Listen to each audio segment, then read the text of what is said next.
10 बजने वाले हैं। वक्त है अपना बिहार का और बुलेटिन में सबसे पहले बात करेंगे 22 जनवरी की तारीख ऐतिहासिक होगी।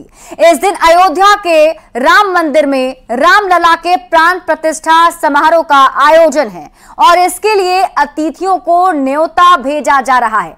इनमें विपक्ष के कई नेता भी शामिल हैं। विपक्ष के नेताओं को न्योता भेजकर बीजेपी ने उन्हें पूरी तरह से उलझा दिया है। उन्हें समझ नहीं आ रहा कि वे करें तो क्या करें।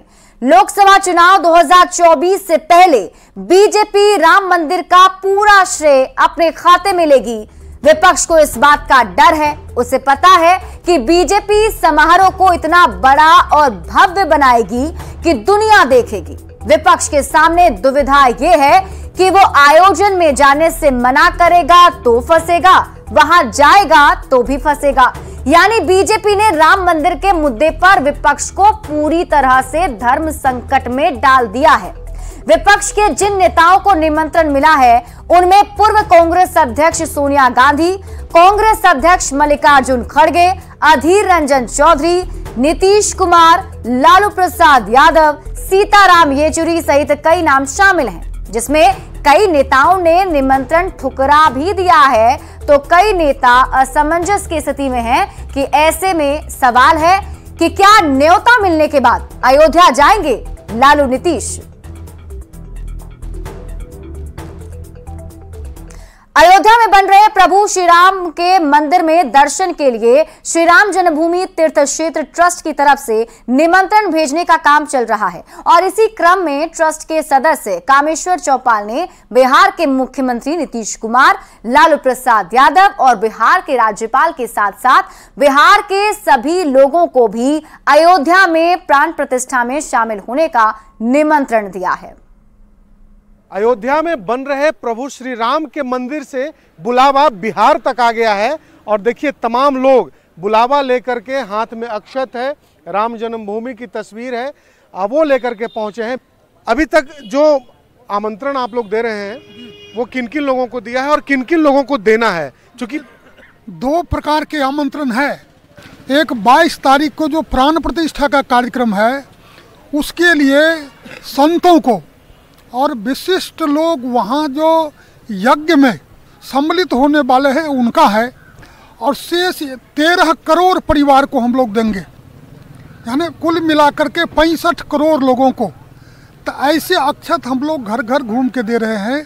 उसमें बिहार के माननीय राज्यपाल से शुरू किए हैं और मान के मुख्यमंत्री से लेकर जितने लोग हैं सबों को हम लोग देंगे और विशिष्ट जो है वो विशिष्ट सीधे उनके मोबाइल पर। मुख्यमंत्री नीतीश जी को या फिर लालू प्रसाद यादव जी को, उन्हें भी आपको देना है निमंत्रण? हम तो कहते हैं कि संपूर्ण हिंदू समाज को देंगे। मुख्यमंत्री से के पास आप लोग गए थे? अभी गए थे, वो निकले हैं बाहर किसी कार्यक्रम में, समय लेकर के हम लोग जाएंगे। लालू प्रसाद यादव के पास भी उनके यहाँ भी समय मिलेगा, जाएंगे।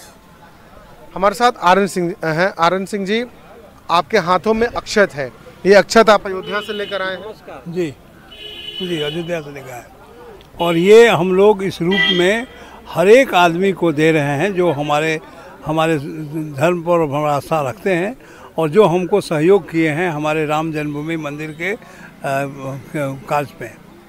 तो ये हम लोग का है कि हर एक लोग इसमें सम्मिलित हों, पूजा अर्चना करें इस अक्षत से और 12:22 पर 22 जनवरी को ये अपने एरिया में पूजा करें, अपने मंदिरों में पूजा करें और शाम को 5 दिया हर एक घरों में जलाएं और पूरे भारत को राममय बनाएं। मुख्यमंत्री नीतीश कुमार, लालू प्रसाद यादव के साथ साथ तमाम बिहार के लोगों को आमंत्रण दिया जा रहा है कि मंदिर निर्माण के बाद आप अयोध्या पहुंचिए। शैलेंद्र, न्यूज़ 18 पटना। तो सीएम नीतीश कुमार और लालू प्रसाद यादव प्राण प्रतिष्ठा समारोह में जाएंगे या नहीं, इस पर राजनीतिक दलों ने अपनी अपनी प्रतिक्रिया दी है। क्या कुछ कहना है आप भी सुनिए। दल के आदरणीय केसी त्यागी जी ने स्पष्टता के साथ कहा है कि अगर निमंत्रण मिलेगा तो हम जरूर जाएंगे। इसलिए यह महत्वपूर्ण नहीं है कि अयोध्या में के श्री राम हैं, बल्कि कण कण में राम हैं। इसका एहसास देश के हर नागरिक को है। अयोध्या जाने के लिए किसी के आमंत्रण की जरूरत नहीं है। ये जो बीजेपी का इवेंट बनाया जा रहा है, इसका कोई लाभ चुनाव में मिलने वाला नहीं है। बिना आमंत्रण के ही लोग अयोध्या जाते रहे हैं और ये बीजेपी का भगवान राम और अयोध्या बीजेपी का नहीं है। भगवान राम कन कन में है, सबके दिलों में, सबके मनों में है। लेकिन भगवान राम को सियासत में घसीटना ये बीजेपी की पुरानी आदत है। देखिए, रामचरितमानस और वाल्मीकि रामायण दोनों में कहा गया है कि राम घट घट के वासी हैं, मतलब राम हृदय में बसते हैं। राम किसी मंदिर में, किसी घाट पर नहीं बसते, और जिसके हृदय में राम नहीं है उसे किसी घाट पर, किसी मंदिर में राम नहीं मिल सकते। इसलिए मंदिर के उद्घाटन में जाना न जाना व्यक्तिगत मामला है, कौन जाएगा नहीं जाएगा वो तय करे, लेकिन आप मंदिर में राम को नहीं पा सकते। राम अगर आपके हृदय में नहीं है तो आप राम को कहीं नहीं पा सकते।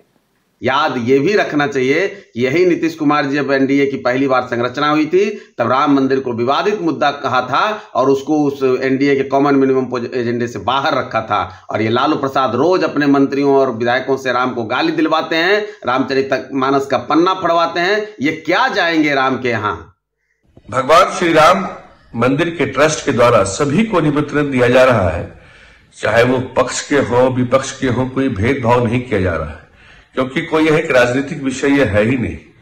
इसी सिलसिले में नीतीश कुमार जी से भी, बिहार के मुख्यमंत्री जो हैं, उनसे भी निमंत्रण देने का समय मांगा गया है। उम्मीद है कि समय वो देंगे और निमंत्रण स्वीकार करेंगे। इसमें सभी को जाना चाहिए, जिनको जिनको निमंत्रण मिलता है सभी को जाना चाहिए। इसमें कोई राजनीतिक मुद्दा यह नहीं, बल्कि यह एक धार्मिक विषय है। तो निमंत्रण मिलने पर क्या लालू प्रसाद यादव और नीतीश कुमार अयोध्या जाएंगे? इस पर आरएलजेडी के राष्ट्रीय प्रधान महासचिव माधव आनंद ने कहा कि राम मंदिर प्राण प्रतिष्ठा में किसको निमंत्रण मिलेगा नहीं मिलेगा ये ट्रस्ट फैसला करेगी। लेकिन लालू प्रसाद और नीतीश कुमार दोनों की पार्टी सनातन धर्म विरोधी है। जहां तक लालू प्रसाद यादव और नीतीश कुमार जी की बात है, मुझे लगता है इन दोनों की पार्टी सनातन धर्म विरोधी और हिंदू धर्म विरोधी है। और यह मैं नहीं कह रहा हूं, लगातार शिक्षा मंत्री का जो बयान आया, शिक्षा मंत्री मुख्यमंत्री जी को रिपोर्ट करते हैं सनातन धर्म के बारे में, रामचरितमानस के बारे में, हिंदू देवी देवताओं के बारे में। और आरजेडी के विधायक, एक विधायक नहीं कई सारे विधायकों ने जिस तरह हिंदू देवी देवताओं और मंदिर के ऊपर टीका टिप्पणी की, यह तो दिखाता है कि बिना लालू प्रसाद यादव और नीतीश कुमार जी के आशीर्वाद के बिना ये लोग कैसे बोल सकते हैं। तो मुझे लगता है ये सारे जितनी पार्टियां हैं हिंदू विरोधी, सनातन धर्म विरोधी है। इनका जाना और नहीं जाना उससे कोई फर्क नहीं पड़ेगा। और अब आप जानिए राम मंदिर के न्योते पर इंडी गुट कैसे बटा। बीजेपी ने विपक्ष को आमंत्रण देकर गुगली फेंक दिया है। प्राण प्रतिष्ठा समारोह में जाने को लेकर इंडी गठबंधन में ऊहापोह की स्थिति बनी हुई है। सीपीआईएम नेता वृंदा करात प्राण प्रतिष्ठा समारोह में शामिल नहीं होंगी। सीपीएम महासचिव सीताराम येचुरी भी समारोह में भाग लेने का निमंत्रण ठुकरा चुके हैं। सूत्रों के मुताबिक तृणमूल कांग्रेस भी सीपीएम लाइन पर चलने की संभावना है, यानी सीपीएम और तृणमूल कांग्रेस दोनों इंडी गुट का हिस्सा हैं। और कांग्रेस में दुविधा है कि स्थिति है कि राम मंदिर कार्यक्रम में शामिल हो या नहीं हो। कांग्रेस की तरफ से अभी तक इस तरह का कोई भी बयान सामने नहीं आया है कि वो प्राण प्रतिष्ठा समारोह में भाग लेंगे या नहीं लेंगे। जबकि प्राण प्रतिष्ठा समारोह में भाग लेने के लिए कांग्रेस अध्यक्ष मल्लिकार्जुन खड़गे और पार्टी के पूर्व अध्यक्ष सोनिया गांधी, राहुल गांधी को आमंत्रण मिल चुका है। शिवसेना ने कहा कि वो 22 जनवरी के कार्यक्रम में शामिल नहीं होगी। शिवसेना यूबीटी नेता संजय राउत ने कहा कि ये सब राजनीति है। शिवसेना ने यह भी कहा कि बीजेपी का कार्यक्रम खत्म होने के बाद हम अयोध्या जाएंगे। अब बिहार की बात करें तो बिहार में भी बिहार के सीएम नीतीश कुमार और आरजेडी अध्यक्ष लालू प्रसाद यादव को भी प्राण प्रतिष्ठा में शामिल होने का निमंत्रण मिला है। अब वो जाएंगे या नहीं जाएंगे ये आने वाला वक्त बताएगा। दरअसल INDIA अलायंस की ज्यादातर पार्टियां मुस्लिम तुष्टीकरण के बूते राष्ट्रीय पटल पर पहचान बनाई है और इनमें से कई नेता या तो राम मंदिर आंदोलन का विरोध कर चुके हैं या फिर इससे दूरी उन्होंने बनाकर रखी है। 1990 में लालू प्रसाद यादव के कार्यकाल में ही बिहार में रथ यात्रा को घुसते ही रोक दिया गया था। तो ऐसे में अब असमंजस की स्थिति विपक्ष के सामने ये है कि वो राम मंदिर में के प्राण प्रतिष्ठा में शामिल होने के लिए जाएं या नहीं जाएं।